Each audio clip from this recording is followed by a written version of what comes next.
Islam, mata kuliah Islam dan Sains. Dan yang terhormat teman-teman sekalian, di sini saya akan mempresentasikan Islam dan astronomi dalam karya Al-Batani. Langsung saja mengenal Al-Batani. Al-Batani merupakan salah seorang ahli astronomi dan matematikawan Muslim pada abad pertengahan yang cukup berpengaruh. Salah satu karyanya yang cukup populer adalah kitab Al-Zij, yang pada abad ke-12 diterjemahkan ke dalam bahasa Latin dengan judul The Scantia Caledonium atau The Module Caledonium. Ialah yang menemukan jumlah hari dalam setahun ada berapa, dan berkat penemuannya, saat ini kita bisa mengetahui bahwa dalam setahun ada 365 hari, 5 jam, 46 menit, dan 24 detik. Sumber lain menyebut 365,2,4 hari. Penemuan Al-Batani ini dianggap akurat, bahkan keakuratan pengamatan yang dilakukan Al-Batani ini membuat seorang matematikawan asal Jerman bernama Christopher Calivius menggunakan untuk memperbaiki kalender Julian. Atas izin Paus Gergius, kalender lama akhirnya diubah menjadi kalender yang baru dan mulai digunakan pada tahun 1582. Kalender inilah yang kemudian banyak digunakan oleh masyarakat hingga saat ini.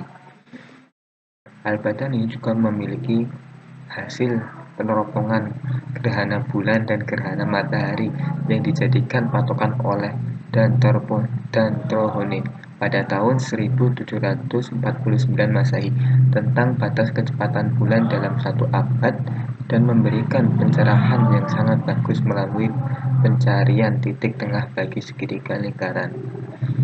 Berdasarkan perhitungannya, ia menyatakan bahwa bumi mengelilingi pusat tata surya tersebut dalam waktu 365 hari, 5 jam, 46 menit, dan 24 detik. Perhitungannya mendekati dengan perhitungan terakhir yang dianggap lebih akurat. Itulah hasil jerih payah selama 42 tahun melakukan penelitian yang diawali pada masa mudanya di Rocco, Suriah. Pada abad ke-12, kitab Al-Zij diterjemahkan ke dalam bahasa Latin oleh Robertus Rhetinius.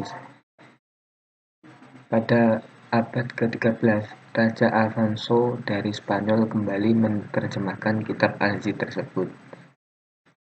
Al-Batani belajar astronomi dan matematika dari ayahnya sendiri, yaitu Jabir ibnu Sinan, kemudian melanjutkan studinya untuk memperdalam kedua disiplin ilmu tersebut di kota Raqqa, di tepi sungai Efrat. Pada akhir abad 9, Al-Batani pindah ke Samarra untuk bekerja hingga beliau meninggal dunia pada tahun 929 Masehi.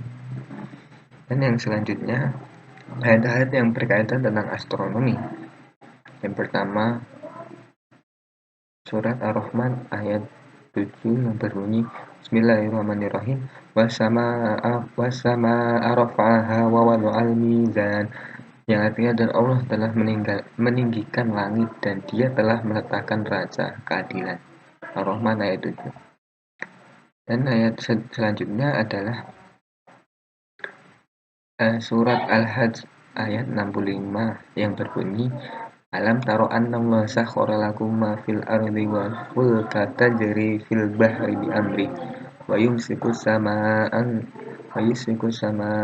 taqa'a 'alal ardi illa bi idzni innallaha bin-nasi laraufur rahim, yang artinya, apakah kamu tidak melihat bahwasanya Allah menundukkan bagimu apa yang ada di bumi dan bahtera yang berlayar di laut dengan perintahnya, dan Dia menahan benda-benda langit jatuh ke bumi, melainkan dengan izinnya.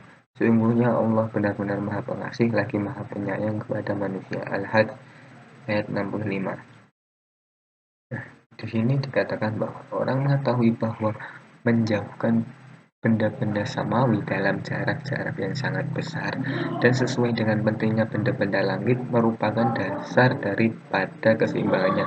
Lebih jauh benda itu, lebih lemahlah daya menarik satu benda kepada benda lainnya. Lebih dekat benda itu, maka lebih kuat daya tarik di antara mereka. Ini adalah kasus bulan yang dekat kepada bumi dan bulan itu dengan daya tariknya, maka mempengaruhi posisi air dalam laut atau fenomena yang sering disebut pasang surut.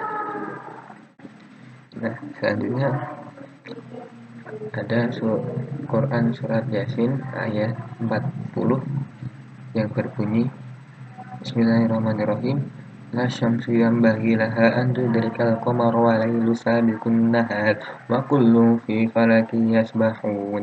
Ya, artinya, tidaklah mungkin bagi matahari mengejar bulan dan malam pun tidak dapat mendahului siang. Masing-masing beredar pada garis edarannya. Dengan ketentuan demikian, matahari tidak mudah baginya mengejar bulan, dan malam pula tidak dapat mendahului siang, karena tiap-tiap satu-satu beredar terapung-apung di tempat edarannya masing-masing. Salah satu cara